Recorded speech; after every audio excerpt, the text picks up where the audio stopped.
Lyon Pôle Bourse, faire grandir les entreprises grâce au marché boursier et animer le club des sociétés cotées de la place.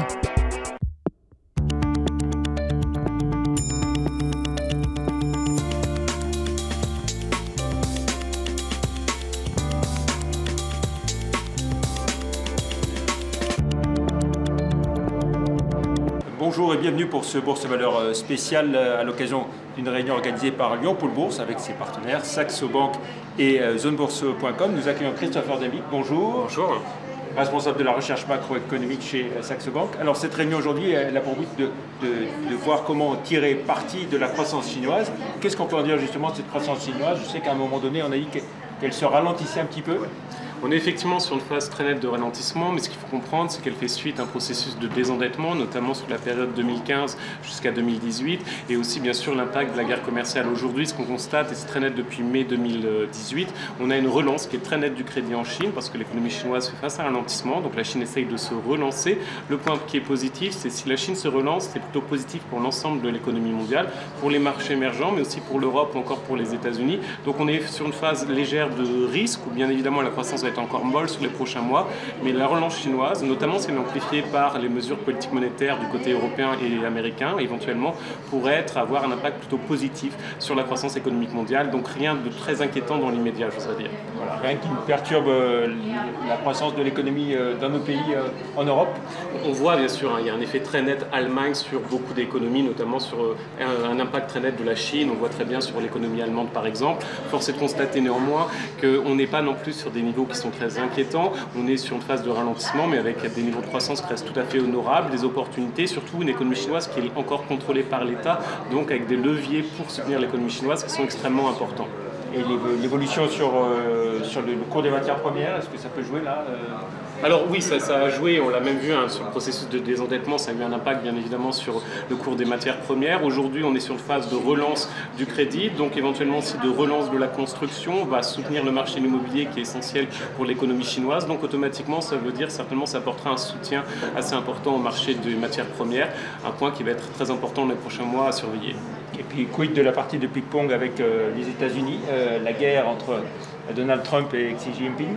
Alors la guerre commerciale, c'est bien sûr une donnée qui va rester dans très long terme, même si on a un accord peut-être dans quelques semaines avec les États-Unis. Ce qu'il faut bien comprendre, c'est qu'on est en processus de renégociation des traités commerciaux. Ça vaut pour les États-Unis, ça vaut aussi pour la Chine qui essaye de renégocier certaines relations avec certains pays et en tout cas d'accroître son influence. Donc dans tous les cas, c'est une donnée qui va être permanente pour les investisseurs sur le marché. Il faut s'habituer aux risques liés à la guerre commerciale.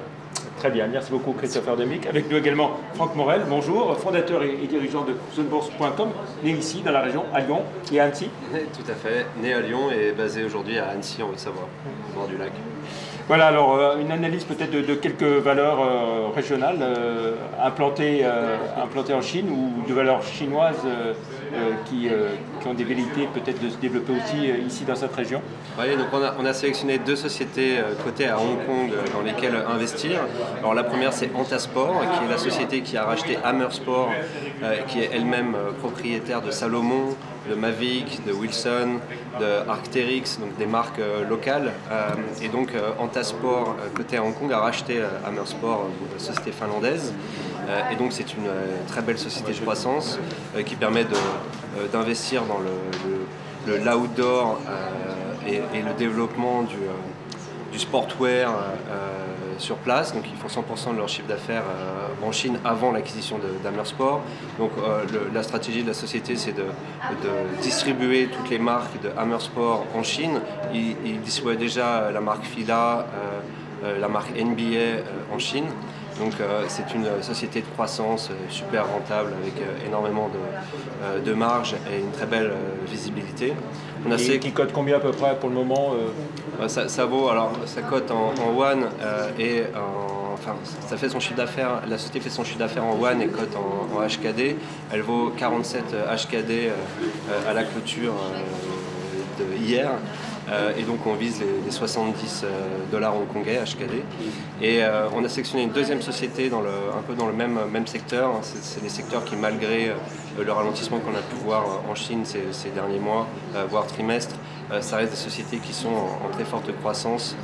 Donc on a sélectionné Lining, qui est un Nike local. Donc chiffre d'affaires basé sur le sportwear. Et puis on peut peut-être évoquer aussi d'autres valeurs régionales cette fois-ci, hein, clairement, qui sont implantées en Chine et qui ont de beaux développements en Chine.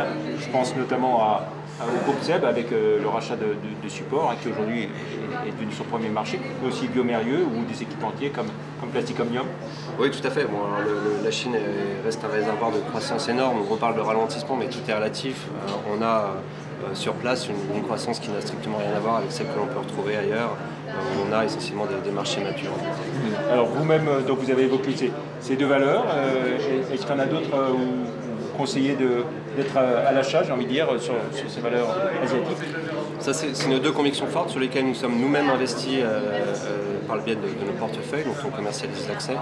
Et donc on a 18 sociétés qui sont cotées à Hong Kong, à Singapour ou à Tokyo qui permettent de miser sur la croissance asiatique. Et c'est ces deux sociétés-là dont on va parler ce soir, sinon il faut être abonné à nos services. Voilà, ainsi s'achève cette émission spéciale de Bourse et Valeurs depuis le Sofitel à l'occasion de cette conférence organisée par Lyon Pôle Bourse avec ses deux partenaires, Saxo Bank et zonebourse.com, sur la croissance chinoise, comment tirer parti de la croissance chinoise. Merci, au revoir.